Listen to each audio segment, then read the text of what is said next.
Hi YouTube! Today we're going to be talking about apertures, what they mean, how they work, and why you would use them. Every lens, certainly on DSLRs and so on, has some kind of aperture mechanism. What we're going to look at is what the aperture actually is and how it will affect the pictures you take. If you choose the wrong aperture, you'll still get a picture, but it may not be as good as the one you intended. So we're going to explore the whole concept of what apertures mean to your photography. Now the first thing to notice is that I'm using an older style lens to show you, because this actually has apertures selectable on the main ring.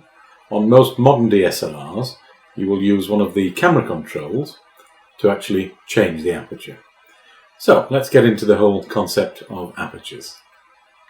Basically, the aperture is the size of the hole in your lens, and here you can see this is quite a big opening. If I stop this down, that's the name given to changing the aperture, you can see that now we have a smaller hole or opening, so this is a smaller aperture. And this particular lens has several different settings, and you can see here how the aperture or the hole gets smaller each time. Now the minimum aperture, the smallest hole, is extremely small indeed, as you can see here. This has several important effects on your photography, and we'll take a look at some examples of that in the next couple of moments. Now the amount of variation that you can get on any given lens depends on the particular lens. This one goes from f1.8 to f22. Now a strange thing about apertures is that the smallest hole, and I'll try to show you this, has the biggest number. So here you may be able to see we have f22. If I go to one of the smaller numbers, let's say f4, you will see that we have a bigger aperture. So a small aperture has a bigger number. Let's take a look at some sample photos showing you the different effects you can get using different apertures. What I'm going to do now is take a photograph of these chess pieces. You can see where the camera is positioned, and I'm going to change the aperture setting several times and show you the effect it has on the photo. Then I'll do the same thing outdoors, so you can see the effect there, because it is slightly different. And as I show you each picture, I will explain what's happened and why. This first photograph was taken at a setting of f2.8. As you can see, most of the photograph is out of focus and blurred. The main chess piece at the front is about the only piece that's actually sharp.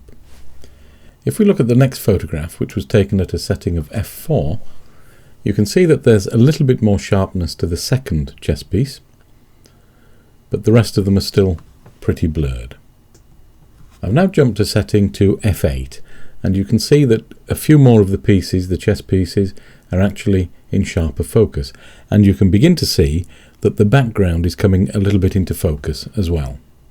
When we go to a setting of f11, you can see that there is even more sharpness in the chess pieces, and again a little bit more sharpness in the background. Finally, we have a setting of f16, and pretty much all the chess pieces are sharp. The background's not totally sharp, but it's sharper than it was at the beginning. I'll show you the comparison of the first shot and the final shot side by side, so you can see the difference changing from f2.8 to f16 has made. If you look at the left hand side of the screen now, that was the f2.8 setting. If you contrast that with the f16 setting on the right hand side, you can very clearly see the difference in sharpness from front to back. A lot more of the photograph is in focus, it's sharper, and this is what we call depth of field. This is one of the primary things which is changed when you change your aperture setting. Now every lens has different settings. Some will have 2.8, some may have f2, some may have 1.8. They're all different. Now your lens may have different settings, your lens may not have f2.8, but on most modern lenses, certainly for DSLRs, you will be able to set a range of aperture settings. The smaller numbers give you less sharpness and focus. The bigger numbers will give you greater depth of field or sharpness from front to back. So the photograph on the left hand side shows you what a small number or large aperture looks like in the photograph, and the photo on the right hand side shows you the effect of a large number or small aperture. Let's take a look now at an outdoor subject of a person, and again you can see the differences particularly in the background as we change the settings from f2.8 to f22. And now if we put the first picture side by side with the final picture, you can see the difference in the depth of field, as it's called, quite dramatically.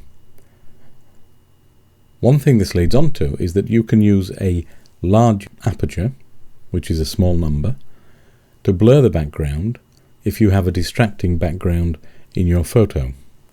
If you want to concentrate the viewer's attention on the person in the photo or something in the foreground like a monument or building or whatever, you can use a smaller number, which is a larger aperture, to do just that. Here's a couple of examples.